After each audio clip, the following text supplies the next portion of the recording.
రైతన్న ఆగమాగం చుట్టుముట్టిన సాగు సమస్యలు చేష్టలుడిగిన సర్కారు మళ్ళీ యూరియా కష్టాలు పల్లెల్లో మళ్ళీ రైతుల బారులు పనిచేయని యాప్ చలిలో వణుకుతూ బస్తా కోసం పాటలు కొనుగోలులో దోపిడీపై వికారాబాద్ ఠాణా మెట్లెక్కిన రైతులు సోయా మక్క పంట కొనకపోవడంపై బజార్ హత్నూర్ బంధు సాగుకు ఎడాపెడ కరెంటు కోతలు మెదక్ రైతు సతమతం అంటూ ఇక్కడ ఒకటి యాదికుండాలి.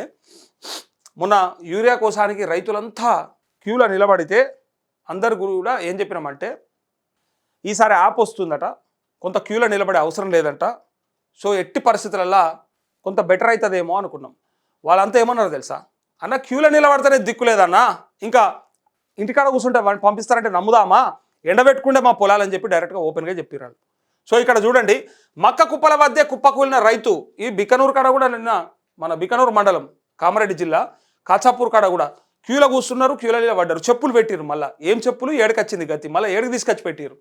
ఇగో కొనుగోలు కేంద్రంలో గుండెపోటుతో మృతి జోగులాంబ గద్వాల జిల్లా ఉండవల్లి మండలం బొంకూరుకు చెందిన ఈయన జమ్నన్న తనకున్న 2.5 ఎకరాల్లో సగం మక్క సగం పత్తి సాగు చేశారు. మక్కలను అమ్ముకునేందుకు కలుకుంట్లు కొనుగోలు కేంద్రం చుట్టూ 3 రోజులుగా చలిలోనే తిరుగుతున్నారు. బుధవారం మధ్యాహ్నం రైతు వేదిక బయట మక్క కుప్పల దగ్గర కూర్చున్న జమ్నన్న అక్కడే గుండెపోటుతో కుప్పకూలాడు. పెట్టుబడి చేసిన అప్పులు భయపెట్టాయా, పండిన పంటను సర్కారు కొనకపోవడం బాధించిందా, అట్లే మక్కలకు దక్కని ధర ఆందోళన గురి చేసిందా, జమ్నన్న చావుకు జవాబు ఇచ్చేది ఎవరు అంటూ ఇక్కడ చూడండి, రాజకీయ కక్ష సాధింపు తప్ప సమస్యలపై దృష్టి పెట్టని సర్కార్ తీరుతో యాసంగిలోనూ రైతులకు అవస్థలు తప్పడం లేదు. యూరియా పంపిణీ చేసే దిక్కు లేక రైతులు మళ్ళీ గోసపడుతున్నారు. సర్కార్ తెచ్చిన యాప్ ఫ్లాప్ కావడంతో చలిలోనూ బస్తాల కోసం బారులు తీరుతున్నారు. ఏందా మళ్ళా, ఏం కథ పెట్టిరు, మళ్ళా ఎందుకోసానికి చెప్పుర్రి, మీరు ఇస్తారా ఇయరా చక్కగా చెప్పుర్రి, ఇచ్చుడు శాతకపోతే బంద్ చేసుకోండి, ఈ రైతు యాన్నైనా ఏమన్నా చేసుకుంటాడు, మాతో కాదు అని చెప్పుండ్రి, ఎత్తేయరి అయిపోతుంది, దరిద్రం పోతుంది కదా ఎందుకోసానికి.